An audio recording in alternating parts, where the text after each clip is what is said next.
I have never been in an abandoned takeoff. Mind you, Orlando's a base, Nashville's a base.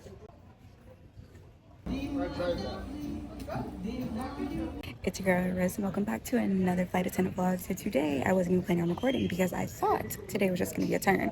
However, thankfully, because I have no faith and that's what it was going to actually turn into, I still packed a bag with like a change in clothes and hair and toiletries and everything because what was supposed to be a turn no longer is. So of course it didn't happen until we were already landed from the first leg. So this morning I got a call at 8 a.m. on the dot for a 8 a.m. report in Atlanta. This is a reserve block that I picked up out of Atlanta, and it was supposed to just be one flight to Orlando and then like a 3-hour sit and then deadhead back to Atlanta. So after we land in Orlando and we're getting ready for our sit, we see that there is a change to our schedule. So now we are on a 2-day trip. Good thing I didn't make plans tonight, okay? Now we waited for 3 hours, 4 hours, really, because our flight got a little bit delayed. We're going to Nashville, which is, mind you, Orlando's a base, Nashville's a base. Deadheading to Nashville, and then we are going to work in Nashville to Savannah. Now, I have never worked to Savannah. I've never stayed at this overnight. I'd always hear good things about it, so I'm not 100% upset about it. For a 14-hour overnight with a 12-hour and 35-minute day. 12:35 is basically the highest that we can work, and then over that, we get paid time and a half. We don't time out here, which still blows my mind, but we don't time out here. So once it's over 12:35, 12 hours and 35 minutes, then you get time and a half. Tomorrow is just supposed to be 2 deadheads back to Atlanta. There's no direct flight at Savannah to Atlanta, but there's like 8 Delta flights a day, and so I'm just gonna try to waive it and go home earlier. We'll see what happens in the morning, if they even let me waive it, if I even get on their flight, because you already know how their standby does. We'll see, and I guess I'll see you on like 3 when I was only supposed to have 1 working leg today, but it is what it is. Today is day 2 of my reserve block. Tomorrow's day 3. I knew I was liable, so it is what it is. Tomorrow, if I get this wave and I get home at like 6 a.m., all is well. It's all good. After this, I got a trip from back in my old stomping grounds in Nashville. We're here. We're delayed 20 minutes. The sky looks black.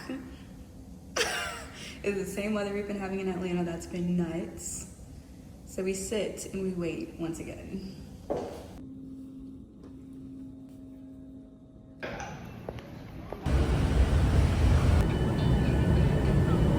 Alrighty, leg 3. We have literally sat for 7 hours in order to work 3. We're finally working the last leg, Nashville to Savannah. The weather is ugly like it has been in Atlanta for the last week. Dodging storms left and right. We'll see how this ride feels. We haven't got our briefing yet. Let's do this.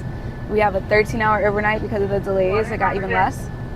Frankly, I want to take the first flight I can to Atlanta, but it all depends on when they're willing to release us. It's a double deadhead tomorrow, but if they're willing to release us early, I will hop on a flight so fast.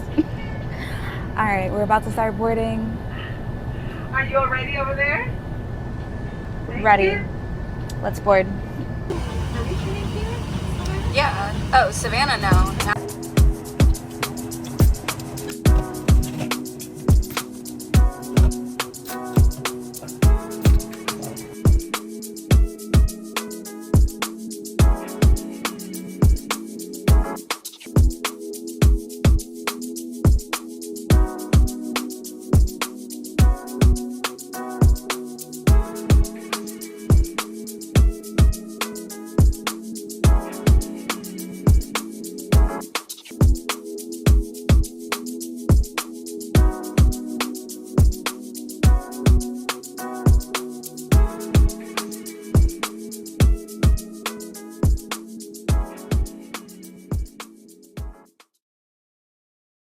It's 7:07 a.m. and I just got released, so I am going to hop on a flight and go home. The flight home is literally only like an hour, and it's probably not even that. It's probably like 45 minutes. I was not about to stay here until 11 something and whatever else. to take a double deadhead to get home, to take 6 hours to get home when I could literally drive it and get there faster. And all of us live in Atlanta, so we all got released and we are all going home. Frankly, I'm a little disappointed in the fact that this is a hotel that I wanted to stay at, and I had a great night's sleep. Bed very comfortable, hotel stunningly gorgeous, but yeah, no, it's time to go home. And I have the full day off actually, and I'm off tomorrow, so this almost turned into like 2 days off. Love that for me. Okay, let's go catch this Uber, catch this flight, and call it a day. Hopefully they don't mess with me with the standby, but I have faith. There's like 51 flights anyway, so I gotta get on one of them.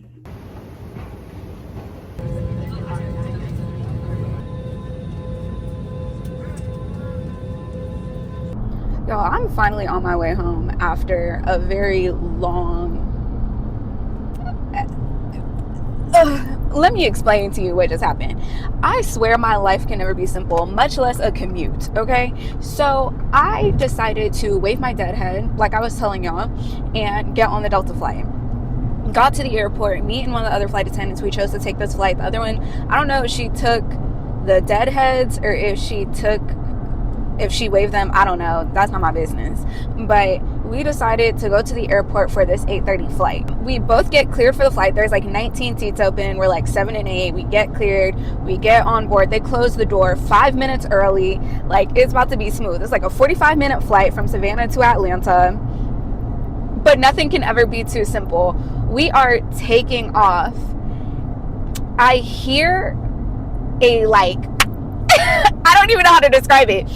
It feels like a tire, one of the wheels on the aircraft rolls over something, and the captain, they slam on the brakes. Like, they slam. Like, I had my hand out in front of me to catch myself because of how fast we were jolting forward, because we were literally taking off and then they slammed on the brakes. I have never been in an abandoned takeoff working, much less commuting. So I'm like, Jesus be offense. What just happened and what did we just hit?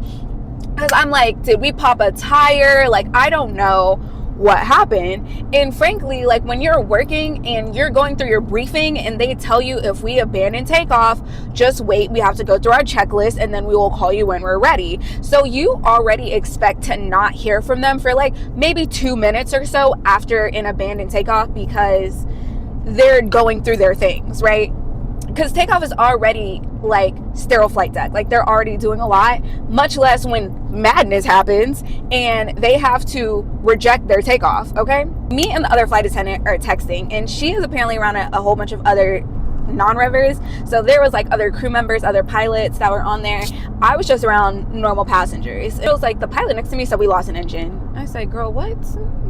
But it was like he doesn't think that it was a bird strike. And I was like, I don't think it was a bird strike either. I've been through bird strikes, okay? That's not something new to me. However, I've never heard a bird strike happen, okay? That's why I thought it was a tire probably popping or something, or we ran over something or something, because of how audible it was and just like the feel of it. Nah, the captain comes over the PA and he's like, yeah, there was a whole flock of birds. I'm like, how many birds was it? A whole flock of birds, and we had to abandon takeoff. We are going back to the gate to make sure that the aircraft is safe. If maintenance comes out and clears it, then we will, keep going.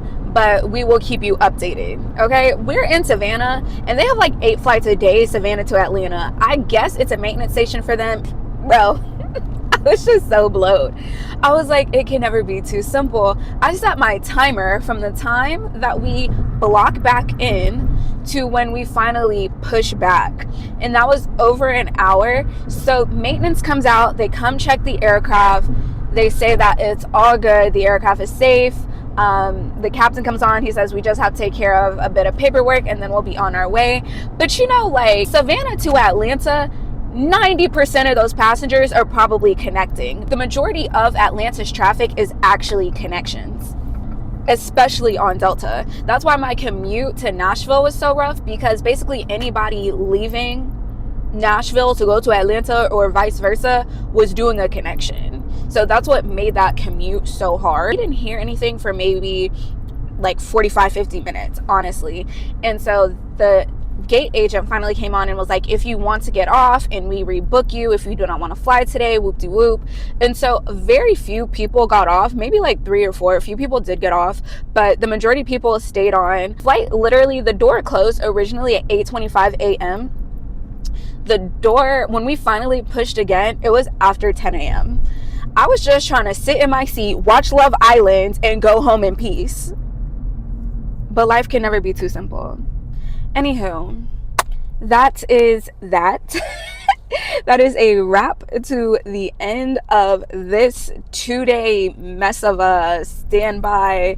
I mean, it could have been worse. It could have been worse. Like, I know sometimes I sound like I'm complaining on here.